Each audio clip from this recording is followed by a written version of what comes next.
Good morning. It's a chatter. Good morning! Good morning. We are getting settled this morning. There's a lot of activity in here. I'm Carmen McBride. My pronouns are she and her. I'm wearing a yellow gold jacket, a turquoise scarf, and a blue shirt today. Welcome to First Unitarian Church, where our mission is to explore the eternal, nurture community, and pursue the common good. We welcome you in your brokenness and in your wholeness, no matter who you have been, who you are, or who you are becoming. We greet you today with love. I'd like to extend a special welcome to everyone who is watching us on YouTube this morning. During the prelude, please introduce yourself in the comments and let us know where you're joining us from. If it's Oklahoma City, what neighborhood you're in, or if you're from someplace else, what city you're from. And just a reminder, if you brought your animal companion, which they're so great to see today, please ensure that you hold them in your lap or keep them on a short leash at your feet throughout the service until it's time for the blessing. If you need to take them outside, there are poop bags and trash cans right in the front steps of the sanctuary. And now, the prelude prepares us for worship.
Our chalice is lit this morning by Gina Weaver in honor of their birthday this month. We light our chalice in Midtown Oklahoma City on land that was home to first Americans, including the Apache, Caddo, and Wichita, on land that was taken from the Muskogee and Seminole and other removed and relocated peoples. We light the chalice as a symbol of our sacred time together. The burning chalice represents the light of reason and science, the warmth of loving community, the cleansing heat of justice, and the flame of hope. In addition to our chalice this morning, we have lit a memorial candle below the pulpit here. This is in honor of Chico, Suzanne Broadbent's dog, who passed away just last night. We also have a candle of care and a candle of peace. Our candle of care is lit in honor of all of those whose lives have been upended by the devastation caused by Hurricane Ian. Our candle of peace is lit for the people of Ukraine. Would you take a centering moment of silence with me as we remember all those who are facing violence, both natural and man-made, the loss of home, the loss of loved ones.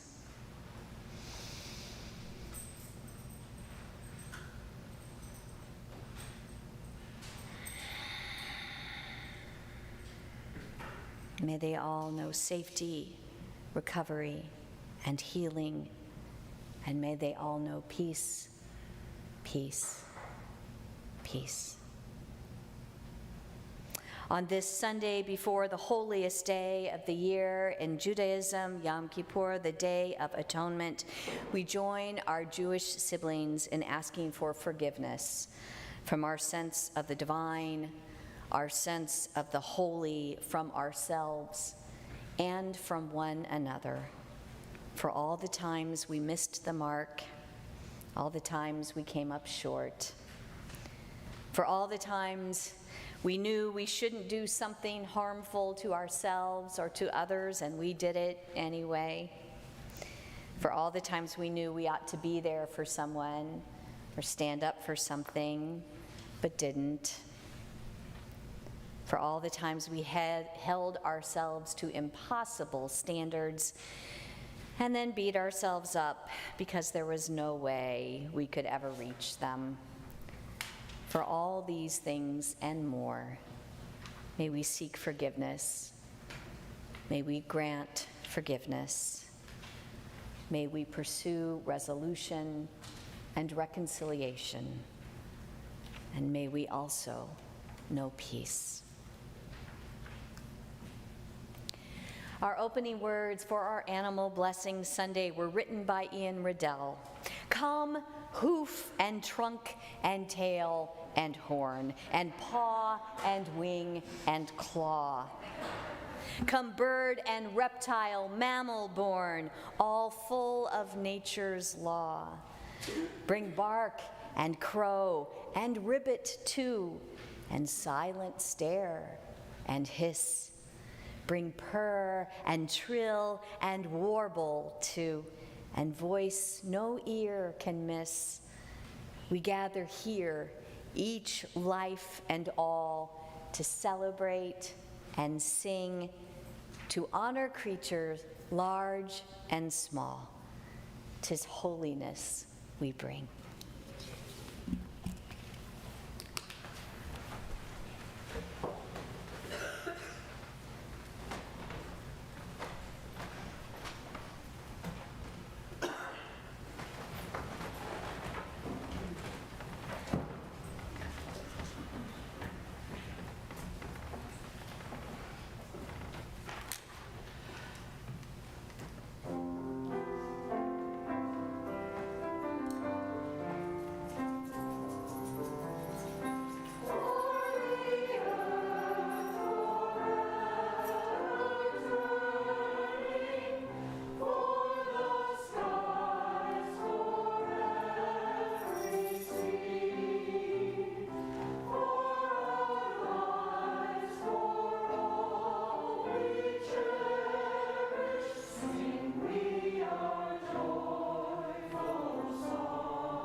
All right, come on down, kitty. All right, good kitty.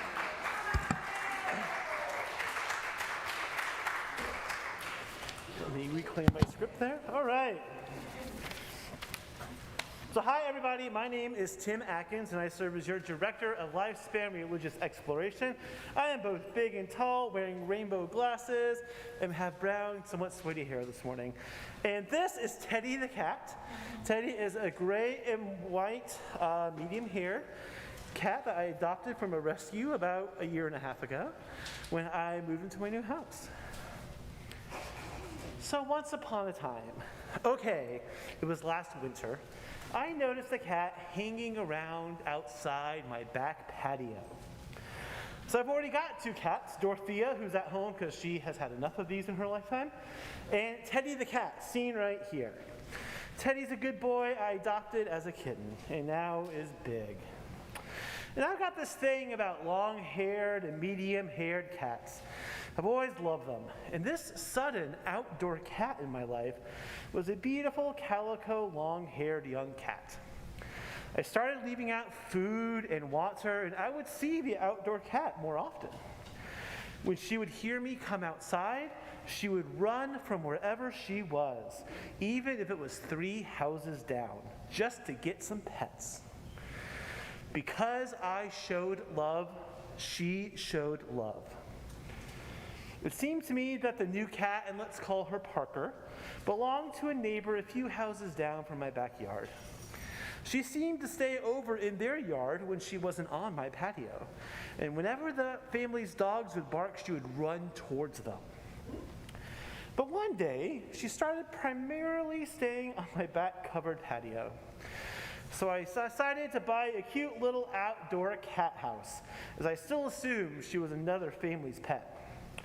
I started to wonder though, when we had a winter storm, and with icy weather and snow, I brought Parker inside my house into my guest room, keeping her away from my other cats. She rode out the winter storm with me and eventually returned to outside life. But I would always make sure she had food and water, and always pet her when she came to visit, when I would go outside. It cost me nothing to be kind. It cost me nothing to show love to a creature that didn't seem to be experiencing that love and care anywhere else. Because I showed love, she showed love. And then one day I noticed that Parker was pregnant. When I went to give her a pet, you could easily feel and tell. So I didn't quite see her around so much after that, but would still leave out food and water, and like clockwork, the food and water would disappear.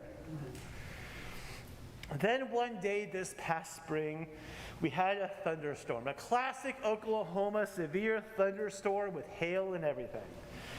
I went out to my back patio to watch because I heard that's what we do in Oklahoma when there's a storm, right? Yeah. And I went out to my back patio and Parker the mama cat popped out to meet me. I finally saw this time where she had been going. It was behind a shed in my neighbor's yard, but between the shed and the house. And no one lived there anymore. They had moved out months ago. I'm assuming her family moved and left her behind. And she was very clearly no longer pregnant. Well, after she came for the brief visit, she ran off to behind the shed. But this time, she brought a surprise with her. It was a tiny little orange kitten. And then she ran off again. And this time, after about 10 minutes, I saw her as Parker grabbed the second kitten by the scruff of the neck, carried her across the yard, jumped over a metal fence, landed with the kitten who got a little body slammed but ended up being fine, and then walked across in the severe thunderstorm, just lackadaisically across the yard, and brought the second kitten. This one was an orange and white kitten. And suddenly I had 2 kittens with a mama cat on my back patio. I went inside for a while, and when I came back outside, there were 3 kittens. A tiny brown kitten had joined in. Mama cat was nursing the 3 kittens, and I was making sure they had plenty of food and water. Later that night, suddenly, a 4th kitten appeared.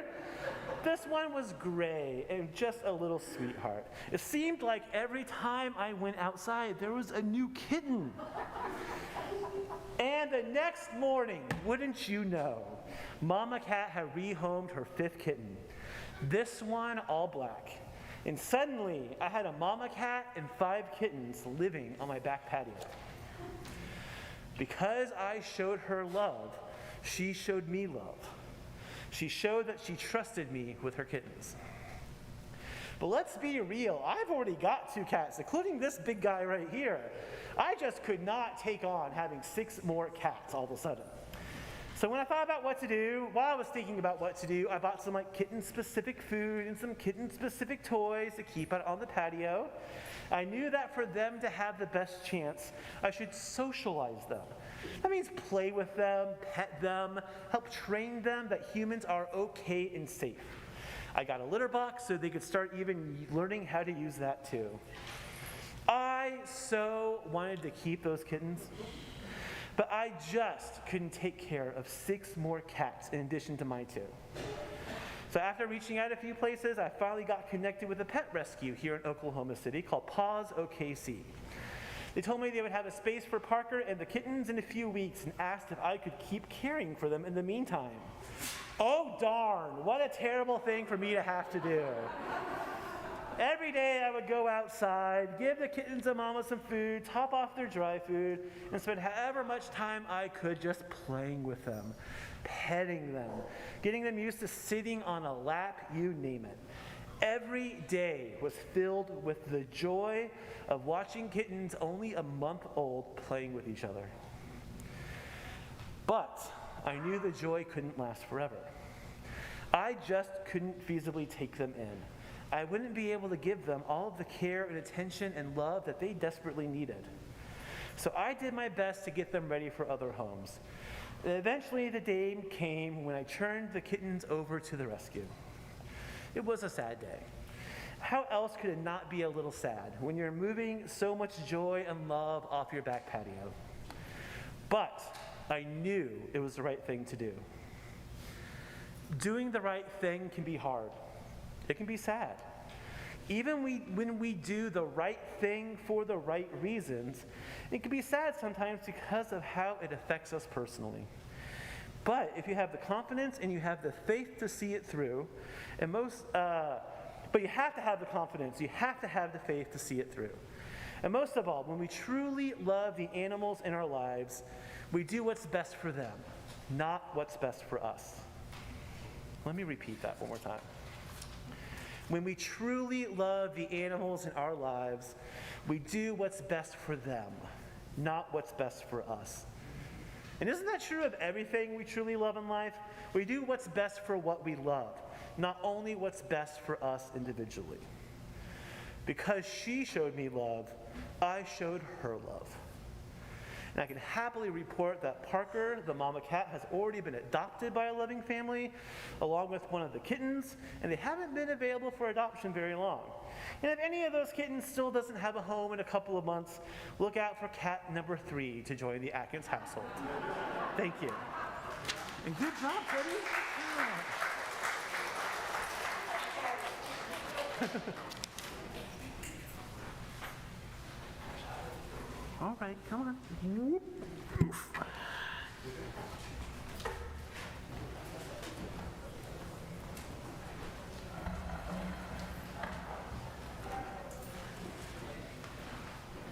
Every Sunday, we take an offering.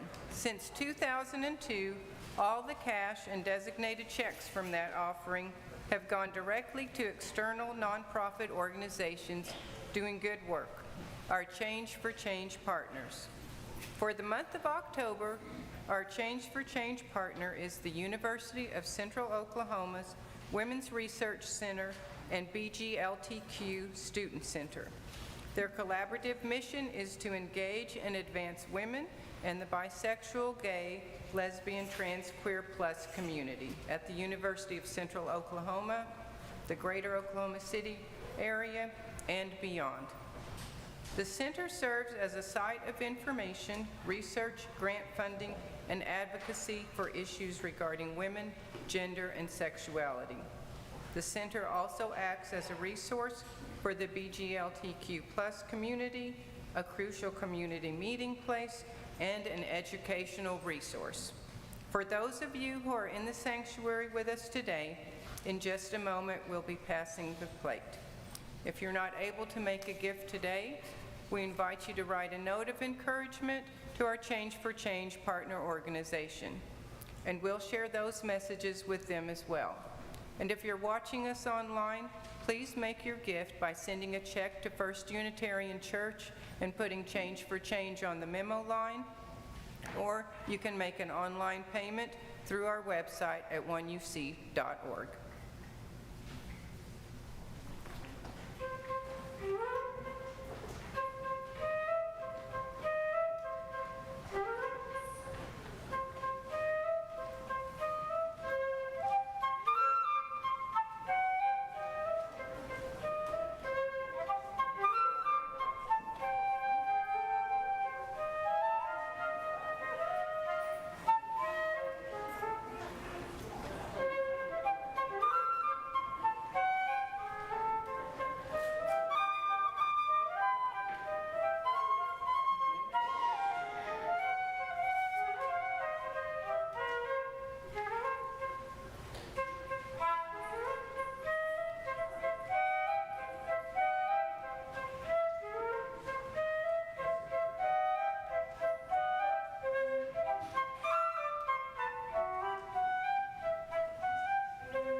You know, it's become common to celebrate a blessing of the animals on this first Sunday in October because coming from the Catholic tradition, October 4th is the feast of St. Francis of Assisi.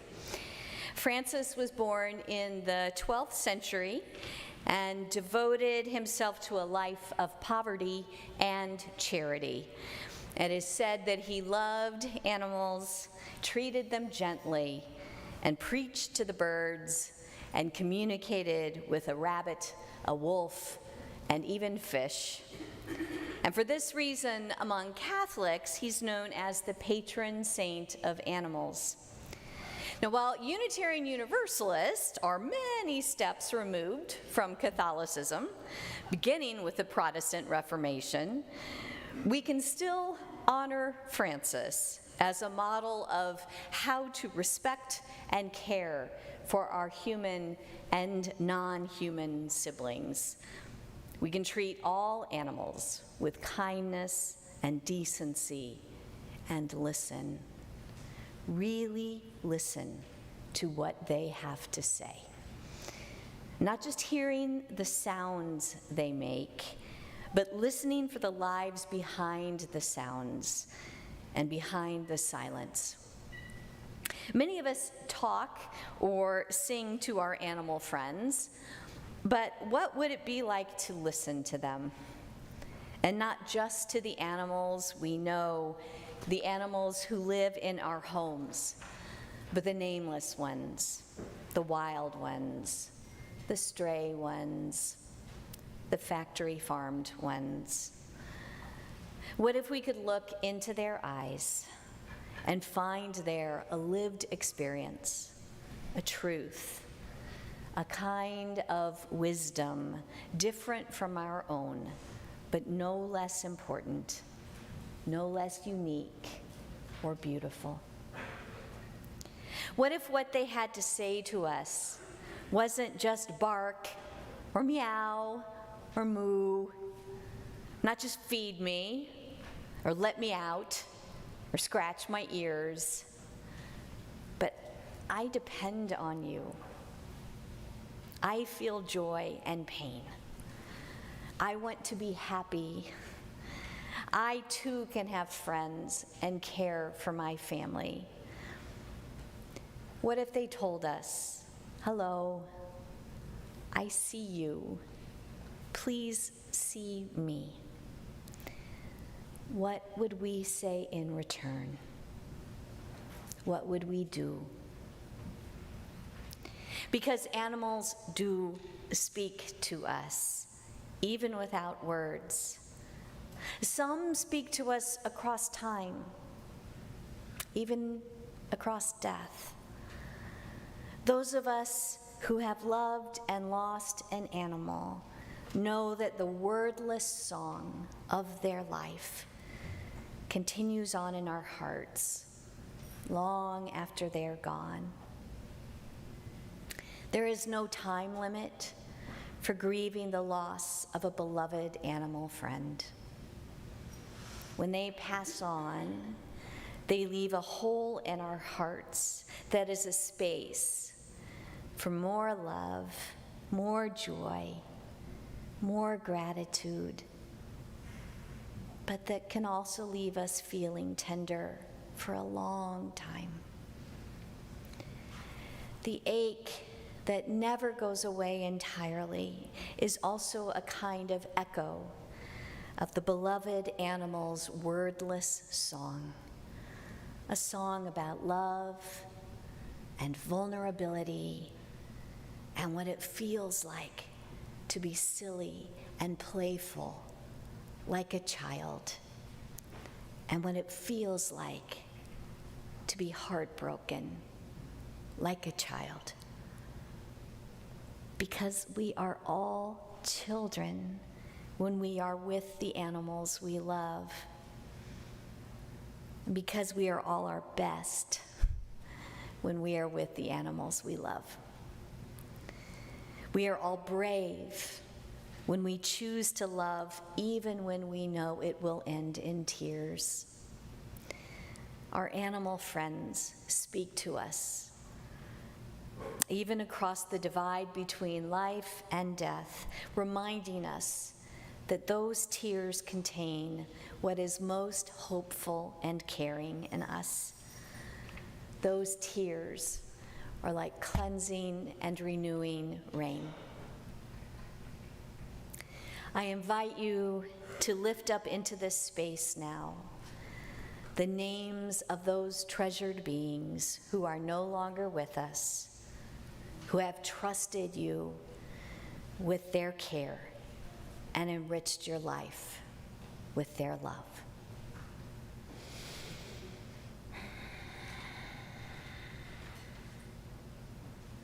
Nigel.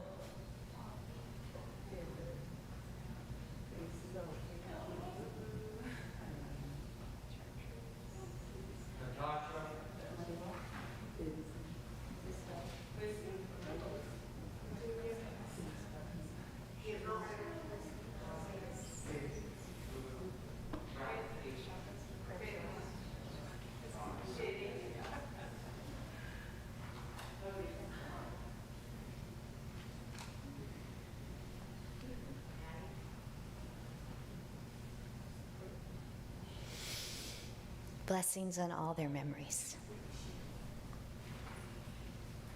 It is said that St. Francis talked with the animals, not pets, not animals he'd named, but the wild animals, the farmed or hunted animals. These beings speak to us too, if we could only listen to them. Sadly, though, their voices are fading away into echoes as we wipe out their habitats and change their environment and kill them every day in numbers that defy imagination. With every death, a precious and unique being is lost. With every extinction, life itself is diminished. May we listen to the names, the voices of the nameless ones, before there is no one left to talk with except ourselves. May we honor, cherish, and protect the wordless songs of the beings who, together with us, call this planet home. Our choir anthem is "The Lone Wild Bird."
This is the time for the blessing of the animals. There are 3 stations. Susan and Tim will be in the back. I will be, good, they're ready. I'll be up here in the front. And in a moment, Diane will play some music, and that'll be your cue. Whether you brought an animal friend, a picture, a memento of a companion who has passed away or just couldn't be here today, or a beloved stuffed animal, all are invited to be blessed today. I invite you to go to the station that is closest to you. We will have plenty of time for this, so no need to rush up or stand in line. Please avoid clustering if you can with your animal companions, and leave everyone plenty of space. Not all animals want to play with other animals, so please keep that in mind. As soon as you've received your blessing, please go directly back to your seat. The water with which we will do our blessings today includes a portion that was gathered during our water ceremony to represent the way that our beloved animals are also a part of our community.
Would you please rise in body or in spirit for the singing of our congregational hymn number 203 in the gray hymnal, All Creatures of the Earth and Sky.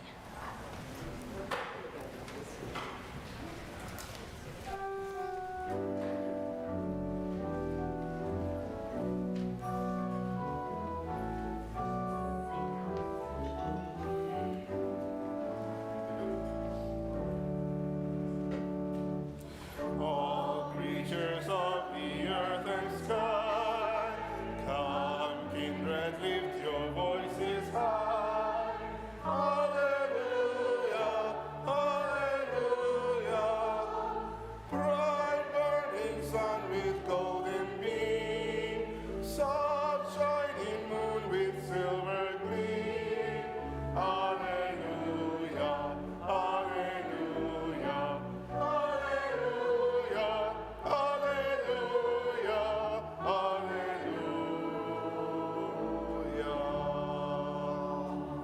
Swift rushing winds so wild and strong, white clouds that sail in hand not long. Hallelujah, hallelujah. Fair rising morning, praise, rejoice. High stars of evening find a voice. Hallelujah, hallelujah, hallelujah, hallelujah, hallelujah. Cool flowing water, pure and clear, make music for all life to hear. Hallelujah, hallelujah. Dance flame of fire so strong and bright, and bless us with your warmth and light. Hallelujah, hallelujah, hallelujah, hallelujah,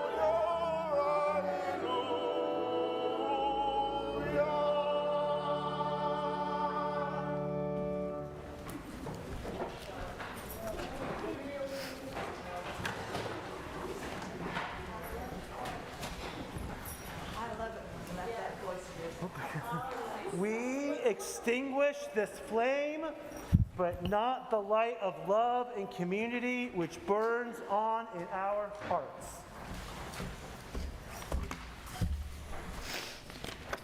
I leave you with these words of blessing written by Unitarian Universalist minister and animal advocate Reverend Gary Kowalski. Blessed are the faithful, for they shall be called dogs. Blessed are the playful, for they shall be surrounded with love and laughter. Blessed are those without worry, for through them we shall know peace. Blessed are those with no possessions, for they shall be rich in spiritual things. Blessed are the innocent, for theirs is the realm of heaven. Amen. Blessed are the animals, and blessed are we.